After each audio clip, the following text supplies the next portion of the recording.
एक पंडित के पास एक तोता था। तो उस तोते को पिंजरे में बंद कर कर दरवाजे के बाहर लटका के रखा था। तो उधर से एक व्यक्ति गुजरता था।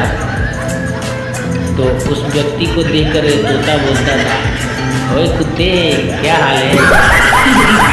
ये देखकर व्यक्ति चुपचाप चला जाता था। फिर दूसरे दिन भी वही तोता बोलता था, ओए कुत्ते क्या हाल है। फिर भी व्यक्ति चुपचाप चला जाता था। तीसरे दिन भी वो व्यक्ति आया और तोते को देखा तो तोते उसको देख के बोलता है, ओए कुत्ते क्या हाल है। ये बात सुनकर वो व्यक्ति पंडित के पास गया और पंडित से वो तोते की शिकायत कर दी। पंडित बोलता है, क्यों उस व्यक्ति को गाली दे रहे हो। ऐसा बोलने के बाद उसको 2-3 डंडा से मार दिया। तो तोता चुप हो गया, फिर कुछ नहीं बोला। फिर दूसरे दिन वो व्यक्ति उसी रास्ते से वापस आया।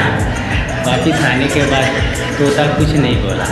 तोता जब कुछ नहीं बोला तो व्यक्ति थोड़ा आगे जाने के बाद मुड़कर पीछे जब देखता है तो तोता उसको बोलता है, तू तो समझ ही गया होगा मैं तुझे क्या बोलने वाला था।